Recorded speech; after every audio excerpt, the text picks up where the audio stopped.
Hey Bruno Gilbert to back. ठीक है, तो हम सेल साइकिल से कुछ इंपॉर्टेंट कॉन्सेप्ट्स हैं। ठीक है, जो सिंगल लाइनर क्वेश्चन है बट ये भी क्या होते हैं एमसीक्यू फॉर्म में आ सकते हैं, तो मैं कुछ चीजें इसमें क्लियर करूंगा।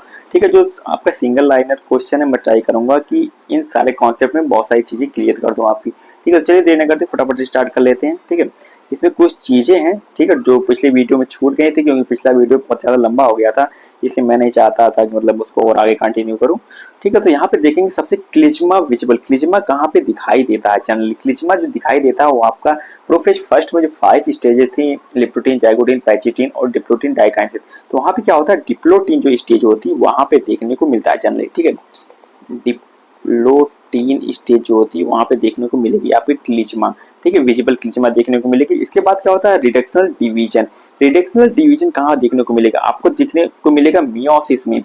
ठीक है, मियोसिस में आपको रिडक्शनल डिवीजन देखने को मिलेगा। ठीक है, मियोसिस फर्स्ट में और मियोसिस सेकंड हर जगह आपको रिडक्शनल डिवीजन क्या होता है देखने को मिलता है। ठीक है, इसके बाद नो क्रॉसिंग ओवर होगा। नो क्रॉसिंग ओवर कहाँ पे होगा? आपका माइटोसिस में होगा। ठीक है, माइटोसिस में क्या होगा? क्रॉसिंग ओवर, कोई भी क्रॉसिंग ओवर नहीं होता, क्योंकि यहाँ पे प्रोफेज में कोई भी 5 स्टेज नहीं होती हैं।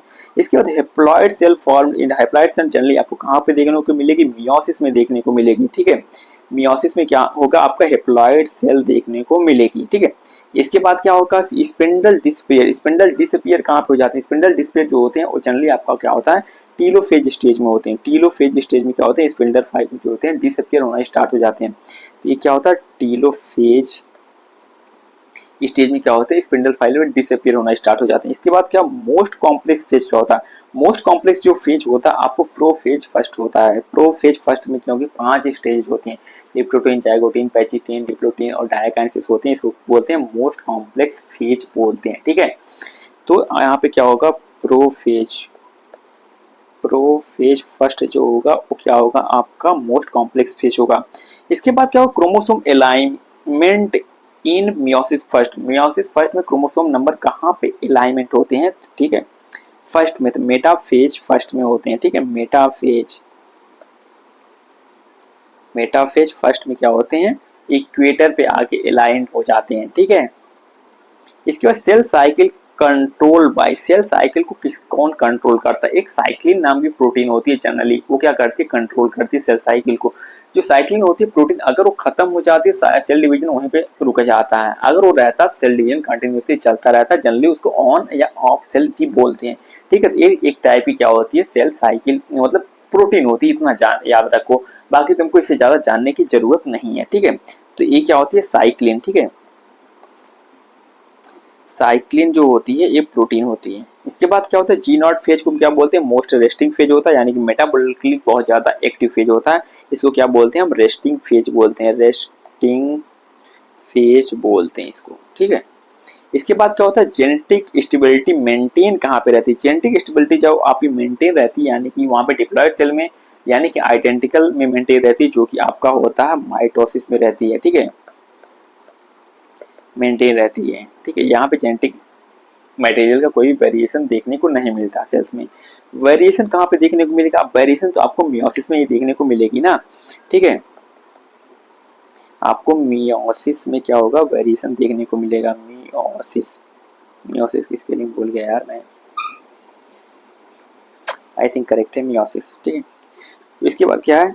क्रोमोसोम नंबर मेंटेन कहाँ पे रहते हैं? क्रोमोसोम नंबर मेंटेन कहाँ पे रहेंगे? अब जहाँ पे जो आइडेंटिकल रहेगा, यानी कि मतलब क्या होगा कि आइडेंटिकल रहेंगे, यानी कि वन सिंगल सेल में, वहां पे क्रोमोसोम नंबर मेंटेन, यानी कि माइटोसिस में मेंटेन रहेगा, मियोसिस में कभी मेंटेन नहीं रहेगा। ठीक है, माइटोसिस में मेंटेन रहेगा क्रोमोसोम का नंबर। इसके बाद क्रॉसिंग ओवर। क्रॉसिंग ओवर कहाँ पे रहेगा? यानी कि लीड टू, मतलब क्रॉसिंग ओवर से क्या होता है? रिकॉम्बिनेशन होता है, यानी सिनेप्सिस होती है। ठीक है, इसको क्या बोलते हैं? रिकॉम्बिनेशन बोलते हैं। रिकॉम्बिनेशन बोलते हैं इसको। ठीक है, इसके बाद क्या होता है क्लीवेज फेरोसीन। क्लीवेज फेरो कहाँ देखने को मिलेगा? ये एनिमल सेल में देखने को मिलेगा आपको, और सेल प्लेट जो होता है वो प्लांट सेल में देखने को मिलती है। ठीक है, तो ये एनिमल सेल में आपको देखने को मिलेगी क्लीवेज फेरो। ठीक है, इसके बाद सेल प्लेट कहाँ पे सीन होगी? ये आपका प्लांट सेल में होगी। ठीक है, ऑलरेडी मैंने बता रखा है हैप्लॉइड सेल है। हैप्लॉइड सेल कहाँ पे होगा? यहाँ पे n क्रोमोसोम नंबर होंगे। ठीक है, क्रोमोसोम यहाँ पे n होगा। ठीक है, और अगर डिप्लॉयड होगी तो वहाँ पे क्या होगा 2n होगा, ठीक है। डिप्लॉयड सेल आगे हो गया यहाँ पे यार, 2n होगा यहाँ पे क्रोमोसोम का नंबर, ठीक है। और इसके बाद क्या है, मियोसिस सेकेंड को क्या बोलते हैं हम, इक्वेशनल डिवीजन बोलते हैं। यहाँ पे जनरली क्या होता है इक्वेशनल, और माइटोसिस जो होता है वहाँ पे रिडक्शनल डिवीजन आपको देखने को मिलता है, ठीक है।